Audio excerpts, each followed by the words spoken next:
Hi guys, this is Honor 3D. Pero bago ang lahat, dapat mag-subscribe muna kayo sa akin channel. Nasubukan nyo na ba mag-drawing guys? Ako, oo. Pakita ko sa inyo. So ito nga ang drawing ko guys kung magkakaibigan kaming 5. At ito pa nga ang isa kong drawing. So maganda ba guys? Thank you. Na-try nyo na ba maglaro ng ML or Roblox?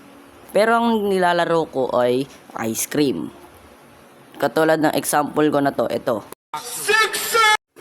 So, kwento ko na sa inyo guys kung paano ako natutong mag-drawing. So, let's go. Pakinggan nyo ngayon to. Nagsimula lahat nung bulilit pa lang si Honor 3D or si Zion. Ano kaya pwedeng magawa? Alam ko na. Magdo-drawing na lang ako. Okay, it's done. Let's go. Pakita na natin. Pa, maganda ba to? Tingnan mo nga.